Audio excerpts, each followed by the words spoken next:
Assalamualaikum warahmatullahi wabarakatuh. Saya atas nama Ilma Fitriana, akuntansi F, akan membahas pada PPT kali ini mengenai mendapatkan pemahaman tentang sistem pengendalian internal klien. Definisi pengendalian internal. Pengendalian internal merupakan suatu proses yang dirancang, diterapkan, dan dipelihara oleh pihak yang bertanggung jawab atas tata kelola, manajemen, dan personal untuk memberikan jaminan yang wajar tentang pencapaian tujuan entitas dengan mempertahankan keandalan pelaporan keuangan, efektivitas, dan efisiensi operasi, serta kepatuhan dengan hukum dan peraturan yang berlaku, yang mencakup sistem organisasi, sumber daya sistem proses, budaya, struktur, dan tugas yang digunakan untuk membantu atau mendukung organisasi dalam mencapai tujuannya. Jadi, dalam menilai dan memahami kerangka pengendalian internal suatu organisasi, dapat menggunakan kerangka kerja pengendalian internal, kerangka terintegrasi yang dikembangkan oleh COSO. Nah, dalam kerangka terintegrasi yang dikembangkan oleh COSO ini, terdapat 5 komponen yang saling berhubungan. Dimana yang pertama itu ada lingkungan pengendalian tindakan atau kebijakan manajemen yang mencerminkan sikap manajemen puncak secara keseluruhan dalam pengendalian manajemen. Yang kedua, penilaian risiko tindakan manajemen untuk mengidentifikasi dan menganalisis risiko-risiko yang relevan dalam penyusunan laporan keuangan dan perusahaan secara umum. Yang ketiga, aktivitas pengendalian kebijakan dan prosedur selain yang sudah termasuk dalam 4 komponen lainnya, yang membantu memastikan bahwa tindakan yang diperlukan telah diambil untuk menangani risiko guna mencapai tujuan entitas. Yang keempat, itu ada informasi dan komunikasi tindakan yang digunakan untuk mencatat, memproses, dan melaporkan transaksi yang sesuai untuk menjaga akuntabilitas. Yang terakhir ada pemantauan penilaian terhadap mutu, pengendalian internal, secara berkelanjutan maupun periode, untuk memastikan pengendalian internal telah berjalan dan telah dilakukan penyesuaian yang diperlukan sesuai kondisi yang ada. Tujuan pengendalian internal. Tujuan pengendalian internal ini adalah untuk mengetahui apa saja masalah yang dirancang untuk dicegah. Maksudnya itu untuk memastikan kesalahan dalam pemrosesan transaksi tidak terjadi, dan jika iya, kesalahan ini diidentifikasi dan diperbaiki dengan cepat. Tujuan pengendalian internal yang pertama itu ada nyata, adalah kontrol untuk memastikan bahwa transaksi fiktif atau duplikat tidak disertakan dalam pembukuan dan catatan organisasi atau kejadian dan keberadaan pernyataan. Kemudian yang kedua, direkam. Ada kontrol yang akan mencegah atau mendeteksi kelalaian transaksi dari pembukuan dan catatan organisasi. Yang ketiga, berharga. Terdapat kontrol untuk memastikan bahwa jumlah yang benar itu ditetapkan untuk transaksi. Yang keempat, diklasifikasikan. Terdapat pengendalian untuk memastikan bahwa transaksi itu dibebankan dan dialokasikan ke akun buku besar yang benar. Lanjut, masih dalam hal-hal dari tujuan pengendalian internal yang dicocokkan dengan pernyataan yang relevan. Yang kelima ini ada diringkas. Dalam diringkas ini ada kontrol untuk memastikan bahwa transaksi dalam pembukuan dan catatan ada diringkas dan dijumlahkan dengan benar. Yang keenam, diposting. Ada kontrol untuk memastikan bahwa akumulasi total dalam file transaksi itu ditransfer dengan benar ke buku besar umum dan buku besar pembantu. Yang ketujuh itu atau yang terakhir itu ada tepat waktu.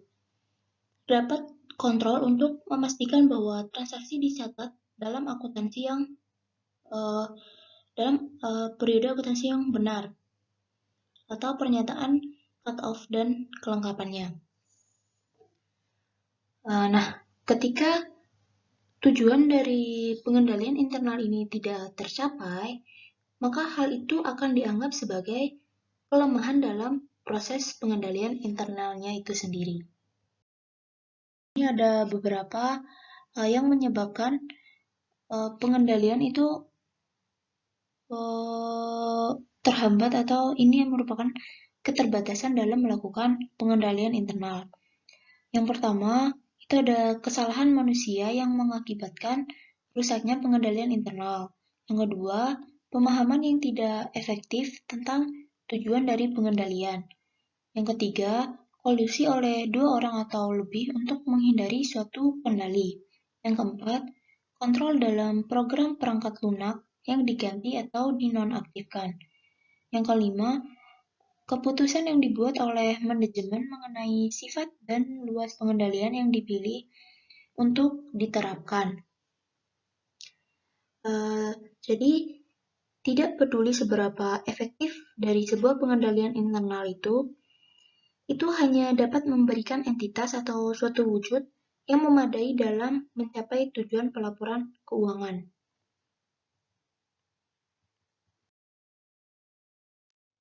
Pengendalian internal tingkat entitas. Dalam pengendalian internal tingkat entitas itu terdapat 5 komponen. Yang pertama, lingkungan pengendalian. Dalam lingkungan pengendalian ini menentukan sifat suatu entitas dan mempengaruhi kesadaran pengendalian dari orang-orangnya. Lingkungan pengendalian itu menetapkan dasar untuk pengendalian internal yang efektif, memberikan disiplin dan struktur yang mencakup dalam elemen atau bagian. Yang pertama, itu adalah komunikasi dan pergerakan integritas dan nilai-nilai etika. Yang kedua, ada komitmen terhadap kompetensi. Yang ketiga, partisipasi pihak yang bertanggung jawab atas tata kelola. Yang keempat, filosofi manajemen dan gaya operasi. Yang kelima, struktur organisasi. Yang keenam, penetapan wewenang dan tanggung jawab. Serta yang ketujuh, kebijakan dan praktik sumber daya manusia. Yang kedua ada proses penilaian risiko entitas. Tujuan dari penilaian risiko entitas adalah untuk mengidentifikasi, menganalisis, dan mengelola risiko yang mempengaruhi kemampuannya dalam mencapai efektivitas operasionalnya.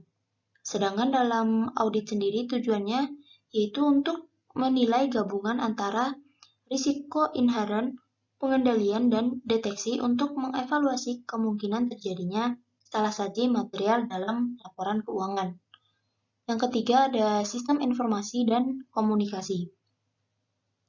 Peran sistem informasi adalah menangkap dan menukar informasi yang dibutuhkan untuk melakukan pengelolaan dan mengontrol operasi entitas. Informasi itu dapat mempengaruhi kemampuan manajemen dalam membuat keputusan. Kenapa? Karena itu terjadi karena kualitas informasinya. Jadi, semakin lengkap dan akurat sebuah informasi yang diberikan, maka akan semakin baik manajemen dalam membuat suatu keputusan. Selanjutnya ada komunikasi. Komunikasi ini adalah proses yang dimana informasi itu diberikan kepada mereka yang membutuhkannya secara tepat waktu. Contohnya, paket pelaporan manajemen bulanan berisi informasi tentang perusahaan kinerja keuangan dan digunakan oleh banyak perusahaan sebagai cara utama untuk mengkomunikasikan informasinya kepada eksekutif dan direktur. Jadi, informasi dan komunikasi itu melibatkan menangkap dan memberikan informasi kepada orang agensi, dan karyawan agar dapat menjalankan tanggung jawabnya. Yang keempat ada kegiatan pengendalian, adalah kebijakan dan prosedur yang membantu memastikan arahan yang dijalankan manajemen di luar. Kemudian yang terakhir ada pemantauan pengendalian. Pemantauan pengendalian ini berguna untuk menilai apakah pengendalian internal tingkat entitas beroperasi sebagaimana mestinya dan dimodifikasi untuk perubahan kondisi secara tepat waktu. Nah, jika sudah memperoleh pemahaman tentang kelima komponen tadi atau kelima komponen pengendalian internal tingkat entitas tadi, maka dari itu dapat membantu dalam menetapkan tingkat skeptisisme atau ketidakpastian profesional yang sesuai, memperoleh pemahaman tentang klien bisnis dan risiko laporan keuangan, serta membuat penilaian risiko inherent dan lain-lainnya. Ini akan membantu dalam menginformasikan keputusan auditor, terutama yang berkaitan dengan skeptisisme profesional. Kemudian yang selanjutnya ada pengendalian internal dalam entitas kecil. Ini berdampak pada kemampuan organisasi untuk memisahkan tugas yang dikarenakan jumlah karyawan yang sedikit. Karena kan ini adalah pengendalian dalam entitas yang kecil, jadi karyawannya itu sedikit. Pengendalian internal tingkat transaksi. Ini adalah kontrol yang mempengaruhi transaksi tertentu atau kelompok transaksi yang mengacu pada transaksi yang dicatat dalam buku besar untuk klien, serta rentang waktu dari inisiasi transaksi hingga pelaporan transaksi dalam laporan keuangan. Kontrol tingkat transaksi ini adalah kontrol yang merespon berbagai hal yang bisa salah dengan salah saji, dan dalam kontrol tingkat transaksi ini harus cukup sensitif untuk mencegah terjadinya kesalahan atau dalam mendeteksi kesalahan, melaporkannya, dan memperbaikinya secara tepat waktu. Dalam pengendalian internal tingkat transaksi terdapat dua contoh. Yang pertama itu ada contoh arus transaksi dalam proses penjualan. Alur transaksi dalam proses penjualan ini khusus untuk klien yang menjual barang, termasuk memproses pesanan, menyetujui kredit, mengirimkan barang, faktur atau tagihan pelanggan, dan mencatat penjualan serta piutang dagang. Sedangkan kalau untuk klien yang menjual jasa, seperti jasa pijit atau jasa memperbaiki motor seperti itu, arus transaksinya sama, namun ada yang membedakannya. Nah, yang membedakannya itu terdapat pada pengiriman barang untuk klien. Kalau untuk klien yang menjual barang, itu langsung dikirim. Nah, tapi kalau yang menjual jasa, itu diganti dengan melakukan suatu pelayanan. Kemudian yang kedua ada contoh arus transaksi dalam proses biaya penjualan. Sistem ini terintegrasi dengan software akuntansi untuk mencatat pergerakan persediaan dalam neraca dan biaya penjualan dalam laporan laba rugi. Mendokumentasikan pengendalian internal. Ada 4 bentuk dokumentasi pengendalian internal yang paling umum. Yang pertama, narasi. Narasi ini digunakan pada lingkungan atau aktivitas alat yang lebih kecil atau sederhana, atau lebih mudah gitu. Pada narasi ini, auditor menjelaskan dengan kata-kata untuk setiap langkah dari arus transaksi dari awal sampai akhir, yaitu dari inisiasi hingga pelaporan dalam keuangan. Yang kedua, diagram air dan diagram logika. Nah, untuk ini dokumentasinya digunakan dalam bentuk yang lebih besar dan lebih kompleks atau lebih sulit dari narasi. Nah, jadi kan kalau narasi tadi itu menjelaskan dengan kata-kata. Beda halnya dengan diagram air dan diagram logika ini. Di sini auditor itu meringkas dalam diagram alir atau kotak untuk setiap langkahnya. Dari transaksi yang dimulai dari awal hingga akhir, yaitu dari inisiasi hingga pelaporan keuangan. Namun, diagram air ini itu tidak sering digunakan karena yaitu tadi harus dibuat setiap aliran transaksinya merinci dengan menggunakan diagram air. Makanya membutuhkan waktu yang lebih lama dibandingkan dengan narasi. Tapi beda lagi dengan diagram logika. Kalau diagram logika ini lebih umum dari diagram air. Karena dalam diagram logika itu memberikan atau menyampaikan perspektif visual tentang aliran transaksi dan kontrol atau kunci pada semua alur transaksi sehingga mudah dimengerti oleh pembaca. Terus yang ketiga ada kombinasi narasi dan diagram alur. Nah, ini kan kombinasi ya, pada bentuk dokumentasinya itu dibagi. Jadi kayak satu lembar halaman itu dibagi menjadi dua. Diagram alurnya itu di sebelah kiri dan narasi itu menjelaskan atau mendeskripsikan penjelasan diagram alur di sebelah kanan yang ada di sebelah kanannya. Kemudian yang terakhir ada daftar periksa dan kuesioner yang telah diformat sebelumnya. Nah, yang terakhir ini adalah hal lain dari teknik yang digunakan secara sistematif untuk mengidentifikasi jenis yang paling umum dari prosedur pengendalian itu harus disajikan atau harus ada. Ini tentu sangat membantu dalam industri yang auditornya sendiri mungkin tidak familiar atau tidak akrab secara langsung dengan suatu pemeriksaan ini atau audit ini.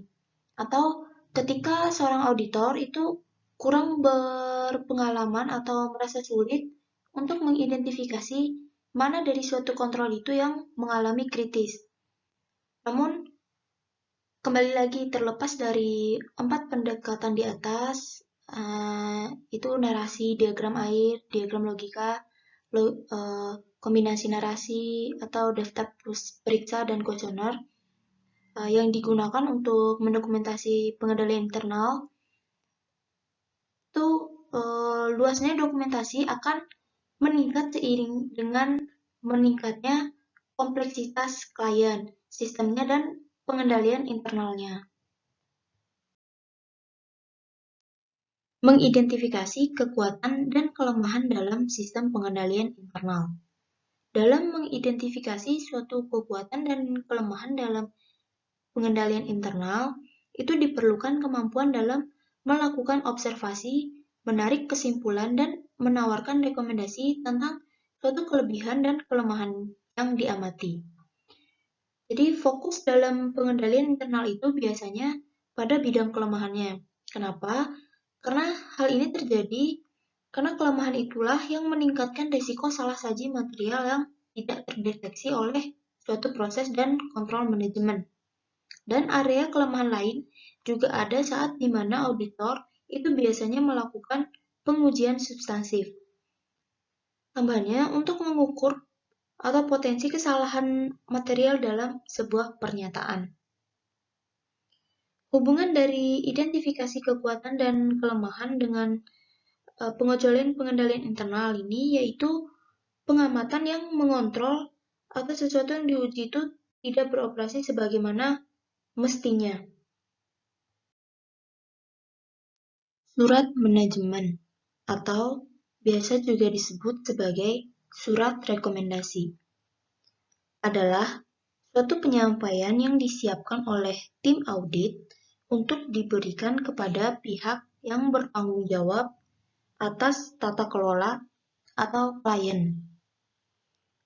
Nah, di dalam surat manajemen ini itu memberitahu suatu kelemahan dari pengendalian internal tersebut.